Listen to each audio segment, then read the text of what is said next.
Good morning, my dear students. Today we will continue chapter 5, force and pressure. In previous part 1 video, we studied about force. What is force? Force is push or pull applied on an object.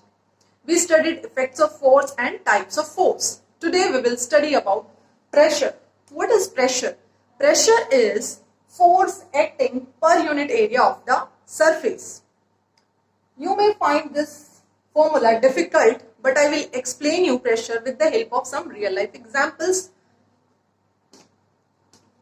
Take one pencil, okay, from the flat side. Take it from the flat side. Now press it harder against your hand. Apply a great amount of force. You may feel that it's not so painful, but now do the same thing with this sharp edge of the pencil, okay. Now press harder pencil against our hand from this end, okay. Now apply the same amount of force as we were applying on this side, okay. If we will apply the same amount of force, it's going to be very painful. Why is it so? It is because of pressure. Let's try to understand. Here we can see that pressure is force per unit area, okay. If area, here you can see area is inversely proportional to pressure. What is the meaning of inversely proportional? Inversely proportional means if the area will increase, pressure will decrease, okay. And if area will decrease, pressure will increase. Here area means we are talking about area of contact. So this is the reason that when I press the pencil from this end, so what happened? Because here in this case, I am talking about this flat surface, here area of contact with the hand, it is more. So the pressure applied was less, okay. But when I press the pencil from this end, so what happened? Here you can see the area of contact is very less. When the area of contact is less, area of contact will decrease, so the pressure will increase. Pressure is directly proportional to force, okay. If we will increase the amount of force applied, then pressure will also increase. But pressure is indirectly proportional to, it is inversely proportional to area, okay. We will see some more examples, then it will be clear. Here you can see, this is a knife. Here you can see the edge of the cutting things like knife, axe, etc. It is made very sharp. Why is it so? Because here you can see when the area of contact will decrease, so the amount of pressure will increase. Here the sharp edge of the knife, in this case, because the edge of the knife is very sharp, here area of contact with the fruit or vegetable whatsoever I am going to cutting with this. So the area of contact of the sharp edge of the knife with the fruit, it will be very less, because of which pressure applied will be more and we can easily cut the fruit, okay. Now see one more example. You might have seen, you can check your bags also. If you will take your bag, here you can see the straps of the bag, they are broad, okay.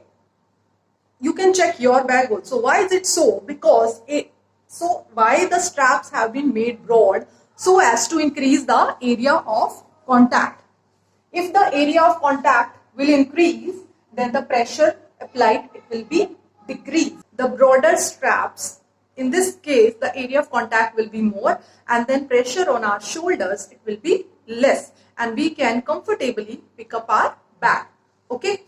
So next is, you might have seen the porters who carry the luggage on their head.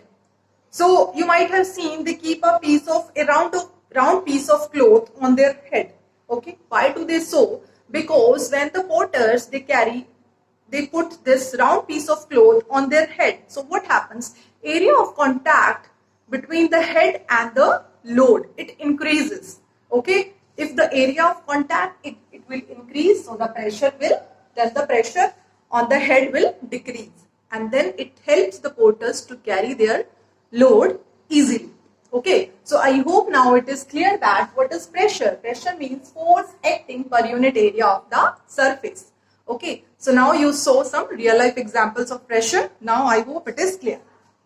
What is the unit of pressure? In SI unit, the unit of force, it is Newton, which is represented by M, and the unit of area is meter square. Okay, so what will be the unit of pressure? It will be Newton per meter square. We can represent it in this manner also. Or you can say the unit of pressure is Newton per meter square, or you can say it is Pascal. Okay, and in SI system, the unit of pressure it is Pascal, which is represented by PA. Now let's see some other things related to pressure. If we talk about the fluids, like fluids means that can flow, something that can flow like liquids and gases. Okay, liquids and gases, they exert pressure on the inner walls of the container. First, let us start with the example of gases. You might have seen when your bicycle tire or your vehicle's tire, when it gets punctured, so what happens? Air inside it, it starts coming out very fast. Why is it so? Because gases, they exert pressure on the inner wall of the tube. So whenever the tire it gets punctured, the gases were exerting the pressure on the inner walls of the tube, and the moment it gets punctured, the tube gets punctured, the air started coming out very fast. If we talk about the liquids, let's try to understand it with the help of these figures. Liquids, they also exert pressure on the wall of the container. So here, because I have taken the bottle, so what is our container? Bottle. So do one thing, take one bottle, okay, and then at the bottom, near the bottom, fix a small cylindrical tube, and on that stretch a rubber balloon over this cylindrical tube. Stretch this rubber balloon on this tightly. Now pour some water in the bottle. Make sure that the water should be up to half level, okay, half of the bottle. Now you will see that the rubber balloon will start bulging, okay. Why is it so? Because here there is water in the bottle. The water, it is exerting pressure on the walls of the bottle, because of which the rubber balloon starts bulging out, okay. Now increase the amount of water in the bottle. When we will increase the amount of the water in the bottle, what will happen? Now the pressure exerted on the walls of container will increase, and you will notice that in this case now here the rubber balloon has bulged more. Okay, here the rubber balloon has bulged more, because more water in the bottle, it is exerting more pressure on the walls of the bottle. I hope it is clear now that the liquids, they exert pressure on the inner walls of the container. Here, this is another activity. Take one bottle, okay, fill water till the top, okay. Now make some holes in the bottle. Near the bottom, make some holes in the bottle. Make sure that both the holes, if you are making 2 holes, 3 holes, then make sure that all the holes, they are of same diameter, and they are at the same depth. You will notice that the water rushing out of these holes, it will be falling at the same distance from the bottle. First of all, why water is coming from the holes of the bottle? Because water is exerting pressure on the inner walls of the bottle. Okay, because we have made the holes at the equal depth. That's why the water is rushing out at the same distance. Water is falling at the same distance from the bottle. Because liquid exerts same pressure at the same depth. Okay, I hope now everything is clear about pressure. Now we will move on to the atmospheric pressure. We know that there is air present all around us. Air has weight. What is this term atmosphere? Okay, as I told you, there is air present all around us, and the envelope of air around the Earth's surface, it is known as atmosphere. This atmosphere extends up to many kilometers above the Earth's surface, and this atmospheric air, it exerts pressure on Earth's surface all the time, which is known as atmospheric pressure. Now let us try to understand about the hugeness of this atmospheric pressure. In your book, on page number A69, the rubber sucker image has been shown. You can see here, this is rubber sucker. Take one good quality rubber sucker. Okay, put it on a flat, smooth surface, and now press it harder on the flat, smooth surface as it has been done here. Okay, so the moment you will press harder this rubber sucker on the flat, smooth surface, most of the air between the rubber sucker and the flat, smooth surface will escape out, and because the atmospheric pressure, it is acting on the rubber sucker, so the rubber sucker will stick tightly to the surface. Now try to pull off the rubber sucker. Okay, now try to pull it off from this point. Okay, you will find it very difficult to pull it off. If you want to pull it off, just lift from any point on the sides. You will notice that the air will start introducing inside this rubber sucker, and now you can pull it off. Okay, but if there is no air between the rubber sucker and the flat surface, then it will be impossible to pull off the rubber sucker. So it tells us about the hugeness of atmospheric pressure. Let us see some applications of atmospheric pressure. Most of the time you might have enjoyed drinking fruit juices or the soft drink with the straw. Here, let's say this is some liquid in this glass and this is the straw. This red color, this is the straw.